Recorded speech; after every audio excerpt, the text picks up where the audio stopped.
क्या शुगर के मरीज गोश्त का इस्तेमाल कर सकते हैं और कितनी मिकदार में खाएं जो उनके लिए महफूज भी हो। और एक सादा सा फार्मूला बताता हूं जिससे आप अपना गोश्त खाने का तरीका जान सकते हैं।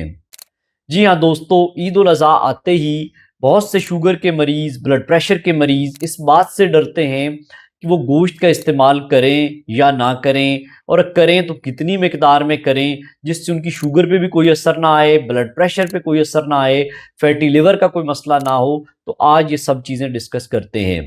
दोस्तों, गोश्त दरअसल मसला नहीं है, मसला इसके साथ खाई जाने वाली चीज़ें होती हैं जिसमें कोल्ड ड्रिंक्स, बेकरी आइटम्स, नान और इसके अलावा ओवर ईटिंग करना और फिजिकल एक्टिविटी, वॉक, वर्जिश ना करना शामिल है।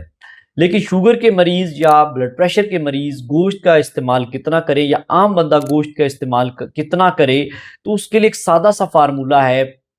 आप 1.2 से लेके 1.6 ग्राम तक इसके अपने वजन के साथ ज़रब दे लें।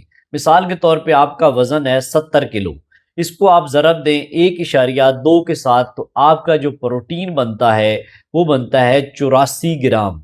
अब 84 ग्राम का मतलब है कि आप 84 ग्राम पूरे दिन में प्रोटीन का इस्तेमाल कर सकते हैं। अगर आप एक्टिव हैं, हेल्दी हैं, कोई और मसला नहीं, जिसमें गुर्दों की कोई तकलीफ नहीं है, जो कोई गुर्दों की प्रोटीन का मसला नहीं है, तो इस हिसाब से आप ले सकते हैं। जो बॉडी बिल्डर हैं या जो वेट लिफ्टिंग करते हैं वो 2 ग्राम पर केजी यानी कि 2 ग्राम अपने वजन के हिसाब से ले सकते हैं ज़रब दे के उसको।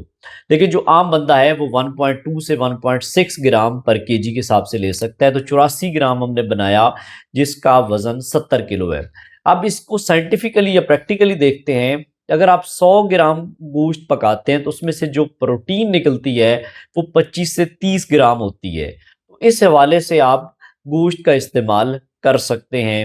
यानी कि 84 है तो आप देख लें कि अगर आप उसमें कितना गोश्त पकाएंगे, तो आप अगर 100 ग्राम में 25 से 30 ग्राम है तो आप 84 ग्राम प्रोटीन का इस्तेमाल कर सकते हैं।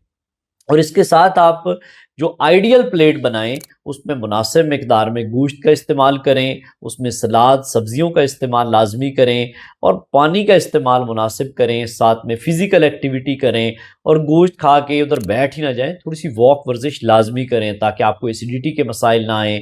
साथ में कोल्ड ड्रिंक्स, नान और इस तरह की चीज़ें ज़्यादा ना इस्तेमाल करें, क्योंकि ये आपके जिस्म में शुगर को भी बढ़ाते हैं, सोजिश को भी बढ़ाते हैं, और एंड पे जो कसूरवार ठहरता है वो बेचारा गोश्त है।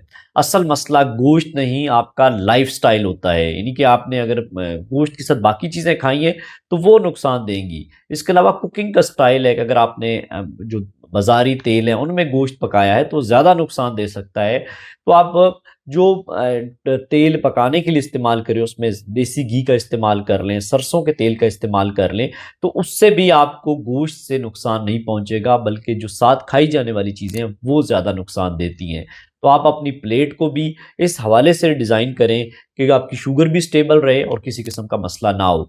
तो दोस्तों, ईद खुशी का नाम है, खौफ का नाम नहीं है। आप गोश्त को ज़रूर इंजॉय करें, अपनी सेहत को भी प्रायोरिटी दें और ईद के दिनों में शुगर और ब्लड प्रेशर पे भी नज़र रखें ताकि आपको किसी किस्म का मसला ना आए। और कमेंट सेक्शन में बताएं कि आप भी क्या गोश्त से डरते हैं या गोश्त खाते हैं।